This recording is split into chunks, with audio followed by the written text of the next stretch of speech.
So I do have a negative. I do have some Okay. negatives, and this will lead into my positives.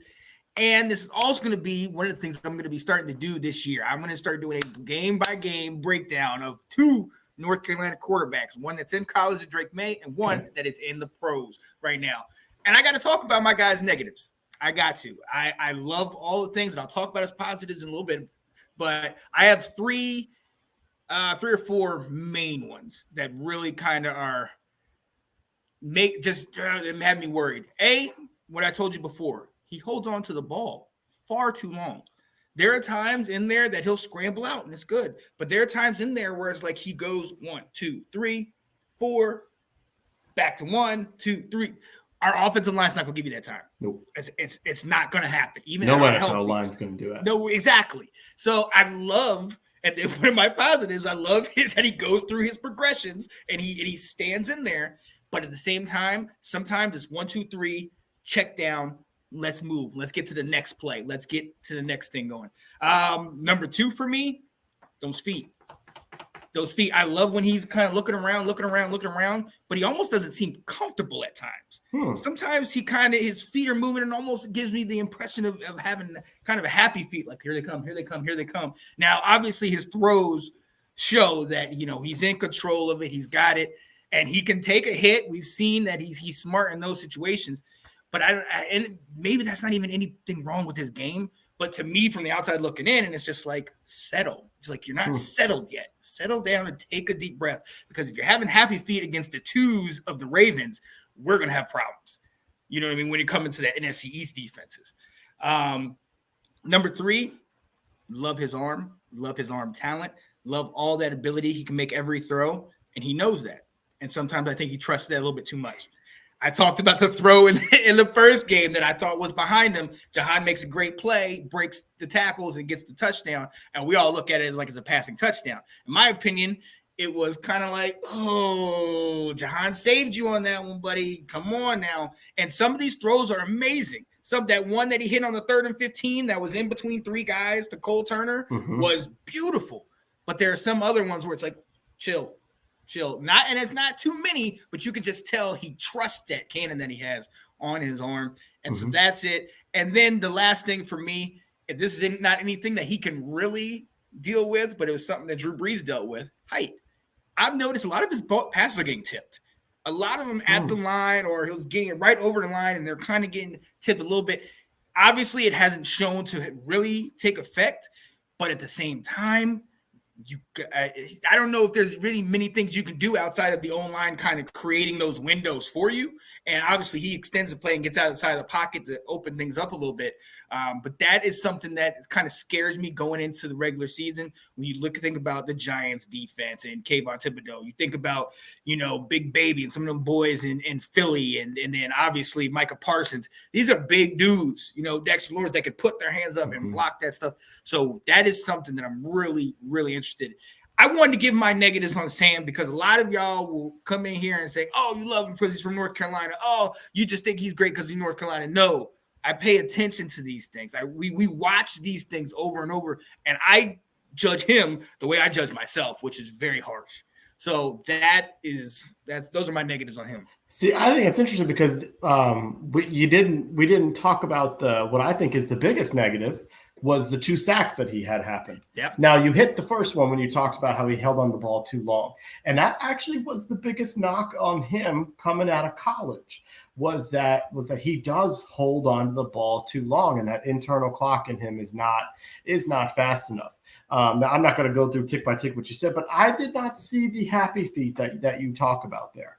I actually, for the second game in a row, thought he looked very poised back there. And I thought I saw him scanning the field. Like that throw to Cole Turner that he had on 3rd and 15, which was really nice. His head was looking left, and then he turned and slung it right. So I was like, he was going through his progressions. But I think the biggest learning opportunity for him this week was working with the offensive line. You're right. He took that sack where he held on the ball too long. I love the gumption that he had to go back, and it's 3rd and 15. Taylor Heineke is going to throw it 8 yards, and we're punting it. Sam Howell said, and this is preseason, but he said, go past the sticks and get open. So I love that. And the second one, he got blown up Yeah. And it was a blown protection. Now, the Ravens only rushed 4, so we weren't outmanned, but he had our left tackle, and I think they said it was a check at the line by Howell, but the left tackle blocked the inside guy, and it allowed that outside rusher free reign to hit him. And so that's good for him to experience, because what he said in the interview the whole time is, it was good to be out there. I learned some things out here. Those 2 sacks are on me. I need to learn from what I did and get better at it. Whereas, do you remember in the regular season against Philadelphia after that game, do you remember what we talked about with Carson Wentz? It was the fact that Carson in it said was like, well, yeah, I need to work on getting the ball out more. I also could use a little bit more time. Like, he blamed some of those sacks on his offensive lineman. And Sam's not doing any of that. If was whether it was his call at the line or not, or whether they missed a block and they shouldn't have, a receiver ran the wrong route and wasn't open on that time when he held on the ball, he didn't give any excuses except for himself. So I love that. And if that's the point of preseason here, like, I think Johnny said, like, hey, it's not going to be perfect out there. It's like, this is the point of him to get a chance to practice and see what he's doing, put some things on tape for him to evaluate. So you're right on what you're talking about, but I also thought he bounced back really well and still showed a ton of positives in it too. Oh, absolutely. And my list of positives is a mile Much long. longer. So, yeah. I don't want any of you guys to get confused and think I'm chopping this man down, because like you said it best, Johnny, that he's only played 1, maybe 2 games. My thing is this. I've watched this man since he stepped foot at Chapel Hill in North Carolina. I've watched him since he started as a freshman, sophomore, junior, got to the league. I've seen what he can do. My expectations for him are far higher than a lot of people have him. Mm-hmm. My expectations are for him to not only start, but have a lot of success in the NFL. Yes, he has every one of those tools, and I'm gonna speak on them just like you did. But my issue, though, is that nobody's perfect. We all need things that we have to work on. These are things that I think that he can work on and help to improve, because at the end of the day, he's not the best. He's not even the best in division. Mm-hmm. But what we have to work with the new line, with the new offensive system and concepts, with this young quarterback and all the different directions he's going to go. It's not going to be easy. And I don't want anybody praising him either. I don't want people, and I love, we have positives, but what I'm saying is I don't want people to come out here and say, oh, look, now he's this, da-da-da. No, always room for improvement. Sure. That's where I focus on, and that's what I want from him. As far as he said, nah, Sean, happy feet can't be used unless we're scared. Talking about Bo Nix and Auburn. I don't know, man. Bo Nix had 3,500 yards this past year. He had over 2,200 the year before, and we knew he had tank when he was at Auburn, and Auburn was a dumpster fire. So, I mean, and it was SEC defenses. So I'll give him a pass for that. Sam, for me, and maybe happy feet, it wasn't like he was scared as much, but you can just see he's not planted. It seems like he's moving a little bit too much. And again, nitpicking. Don't worry about what I have to say, but I do want to focus in on those. So, and then going to the positives, like what you said, he could throw every pass. He's poised. We saw after that 3rd and 15, he got back up, and it was just like a corner. Erase it. That plays over. Can't do anything about it. Let's move on. And he was able to sit there and find Cole Turner in the middle of all that. And like you said, that the football IQ, get past the sticks, all right? And then hit him. Love that. The resiliency of that play, of a lot of things. We struggled. I mean, we had 10 points until that last drive. Against their 2s and 3s. This is supposed to be our starting guy. So the fact that he was able to execute that drive minus an injury, Terry McLaurin, and get it to his playmakers. He hit Diami a couple times. He was able to get it to Jahan Dotson, who had, 5 catches, 76 yards, looked really good out there. We looked good. He looked poised in those moments, and he was resilient, came back. Like I said before, boom, boom, boom, goes through all of his progressions. Focuses on, stands in the pocket. A lot of the things that I say negative, you can look at them in a different light and look at them as positive. because him standing in the pocket, him always being ready to be mobile, him extending the play, him going through his progressions, the resiliency, all these are positives for him.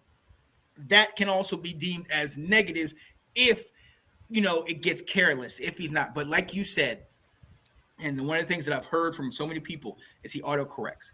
He self-corrects. He focuses in on the things that he didn't do right, takes the stuff home, you know what I mean, and studies it and focuses and tries. And he's even said in interviews, like, I really feel like I'm in a good place right now. I really feel like I'm kind of comfortable but at the same time, I'm trying to continue to get better. You want to continue to strive. You're never perfect, but you always want to go after that. So I love what he's doing. Don't get it twisted.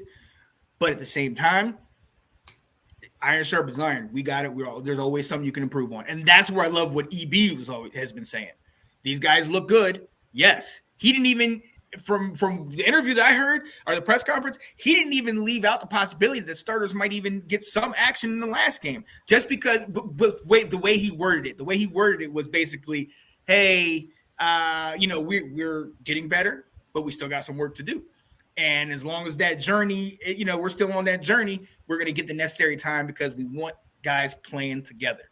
So it's going to be interesting. I love the direction we're going. But as far as positives, I gave you a little couple for Sam. But what other positives you got? Well, man? I want to kind of piggyback on the Sam Howell stuff because it was interesting to listen to, not just during the game, but then afterwards, the national exposure that Sam Howell got. This was almost, even in a preseason game, his coming out party to the nation.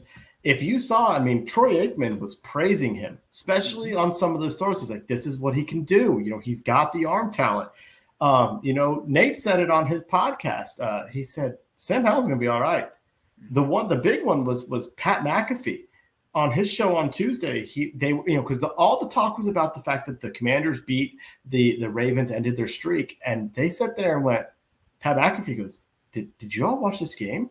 Yeah. Sam Howell can play." Yeah. It's almost as if he had his like Brock Purdy moment when Purdy came out. And everyone's like, "Oh no, this guy's operating this offense at a high efficient level." It's like people have seen this now. We saw it against Cleveland, last week, and we were like, hey, he doesn't look so bad out here. And we got to see it for a second time. It's like, this guy knows the offense. This guy can throw it.